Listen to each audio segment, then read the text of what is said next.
What is up, y'all? My name is Bo, and I'm the TheKjnTowboater. And today we are reviewing the Power Rangers Reignition Head Flippin' Morphin Action Auto Morphin Black Ranger. So I've already reviewed the Green Ranger and the Red Ranger, and I like those. They look good.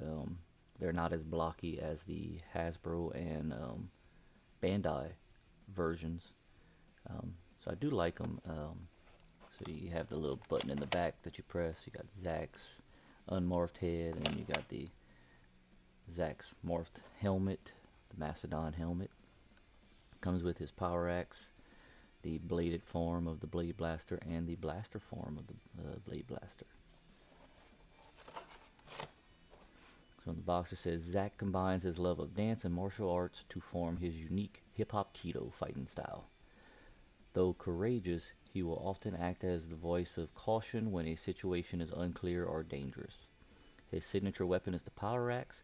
As a Power Ranger, Zack draws his power from the Mastodon dinosaur. Name Zack Taylor.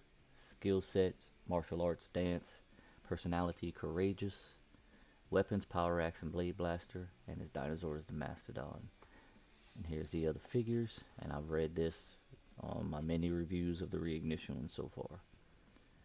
Yeah, the box is simple, so let's go ahead and get this out the box, check for any imperfections, and check out the articulation and the morphin as well.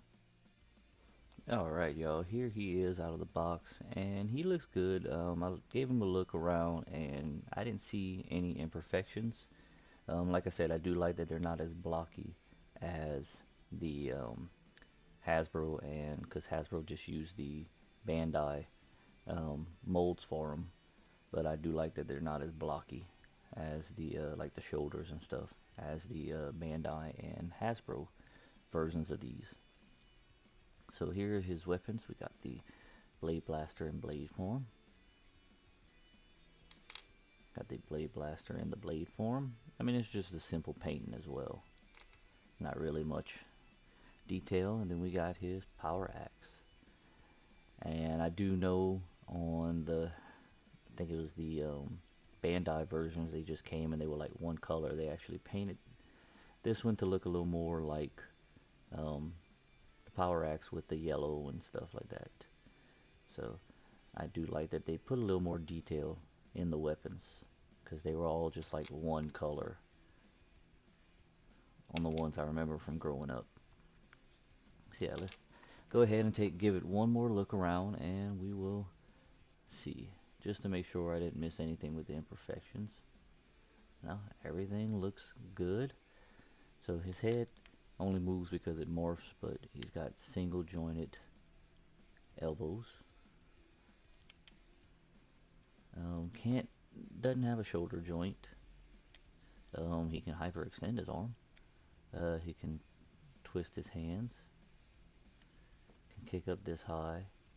Got single jointed. They're a little stiff knees. Alright. And he doesn't have, he can hyperextend his knee as well. Doesn't have an ankle joint. You can just flip his boot and stuff like that. Can only split a little bit. And here's the, I'll give you a look at the helmet. It's kind of, see if I can get it to focus. So the black is kind of hard to add like everything to make it look like it's not just one piece right here and it's a visor, because it's all black plastic. But I do like the way that, I mean, they gave you the lines and stuff to give it a little better like look of a visor. I wish they would put a little more detail around the eyes and stuff like that, but this is more of a child's toy, not for adult collectors and stuff like that. They're meant to be played with, is what I'm trying to say. So you do this, and it flips, and this looks more like hold on, trying to get the light on it. This looks more like Zack's design from the Boom Studio comics than Walter Emanuel Jones, but it still is a good head sculpt. I do like it. He is very easy to get to stand up.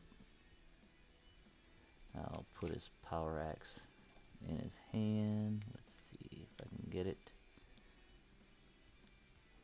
Alright. There you go. Power axe in his and his hands are very, very loose. I noticed that, as you can see. So that, even though it is a child's toy, you would kind of want your hand not to be so loose so he can hold up his weapon. So that's going to be a point I'll deduct off of that. But yeah, he is very easy to get to stand up, and I mean, he looks good. No imperfections other than that loose wrist. It's a good figure. I like the Red Ranger figure. I like the Green Ranger figure. So far, I need to get the Blue Ranger and pink and yellow one as well. I will do those when I get back from work. But overall, I give this one, taking off a point for that loose wrist, can't even hold his weapon, it just wants to spin. I give it a 9 out of 10. But other than that, it's still a good figure. Just that little imperfection. Everything else looks great. No paint imperfections or anything like that. So if you want to search me up on social media, you can find me on by searching TheKjnTowboater on Instagram, Facebook, and TikTok. If I mean, you can message me, let me know what you want to see me review. I'm thinking about getting the Power Ranger little masks that they're doing and reviewing those just for shits and giggles, like they say. But let me know if you want to see me review those. They are pretty nice. I like the designs of them and stuff like that. But if you collect Power Rangers figures, horror figures, any other figures, let me know down in the comments, and let me know what you collect. Let me know if you collect physical media as well. But other than that, I want to thank y'all for watching. Thank y'all for subscribing. Just overall, thanks for everything. And as always, I will see y'all in the next one.